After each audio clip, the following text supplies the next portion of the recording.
Bonjour à tous. Vous avez été nombreux à nous demander comment utiliser certaines pages du planeur équestre The Horse Riders et peut-être vous donner quelques idées pour le remplir. Dans cette vidéo, nous parlerons de certaines pages annuelles, mais d'autres vidéos qui traiteront d'autres pages seront également réalisées. N'hésitez pas à vous abonner à nos réseaux sociaux pour ne pas les rater. Vous trouverez aussi sur nos réseaux sociaux quelques exemples pour vous aider à remplir vos différentes pages. C'est parti! On commence par la feuille de présentation qui est très simple, elle permet d'y inscrire toutes vos informations. On passe ensuite aux 2 fiches d'identité des chevaux. Si vous n'en avez pas, vous pouvez totalement noter les informations de votre cheval ou poney préféré. Cette page récapitule toutes les informations importantes, comme le sexe de votre cheval, son âge, sa taille, son arbre généalogique, mais aussi ses qualités et ses défauts. Vous avez également une partie annuaire en fin de page qui vous permettra de retrouver très rapidement les contacts importants, comme celui de votre vétérinaire, peut-être aussi un numéro d'urgence, vos autres spécialistes de la santé de votre cheval, votre demi-pension, etc.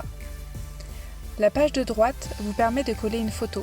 Je trouve que c'est important de prendre le temps de le faire parce que je vous assure que quand vous reviendrez dans votre planeur dans quelques mois ou années, ça vous fera vraiment plaisir de retomber sur ces photos. Sachez qu'on propose un service de tirage photo sur notre boutique en ligne.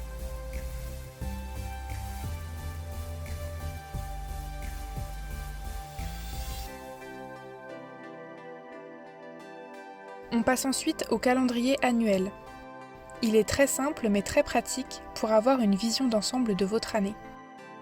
Vous retrouverez également sur cette page une légende qui vous permettra d'identifier des informations précises en un coup d'œil. Ça peut être vos dates de concours, vos vacances, vos rendez-vous avec le maréchal, etc.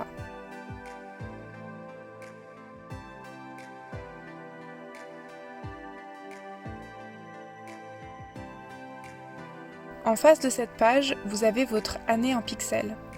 Il s'agit d'un tracker annuel qui vous permettra de traquer une habitude sur toute l'année et encore une fois, avoir une vision d'ensemble de celle-ci.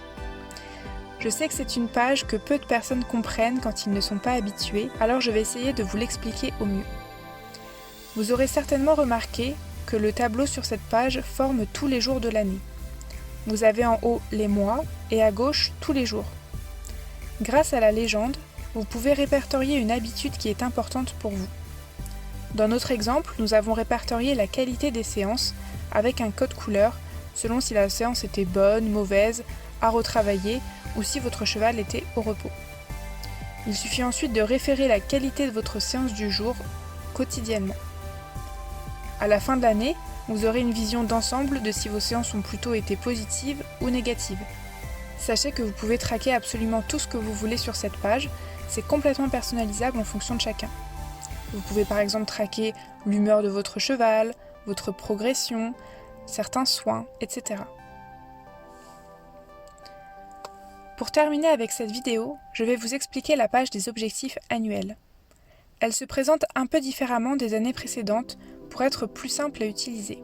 Sur cette page, vous pouvez définir 4 objectifs qui sont importants pour vous cette année. Ça peut être des objectifs pour votre cheval ou pour vous en tant que cavalier. Par exemple, vos objectifs peuvent être de passer votre galop 5, d'enchaîner un parcours d'obstacles sans faute, de monter en cordelette, d'avoir un cheval plus musclé avec un meilleur dos, etc. Pour vous donner toutes les chances d'atteindre votre objectif, vous pouvez le diviser en 3 sous-étapes. Si votre objectif est de réussir à faire un parcours sans faute par exemple, les sous-étapes peuvent être d'obtenir une décontraction du cheval au galop dans cette discipline, de passer tous les soubassements sans problème, d'améliorer votre position à la réception des obstacles. À chaque fois que vous aurez atteint une de ces sous-étapes, vous pourrez alors la colorier. Une fois que votre colonne est coloriée, votre objectif est atteint. Et voilà, j'espère que mes explications auront été claires et que cette vidéo vous aura été utile. Si vous en voulez plus de ce type, n'hésitez pas à nous le faire savoir en commentaire. On se retrouve très vite sur nos réseaux sociaux. À bientôt!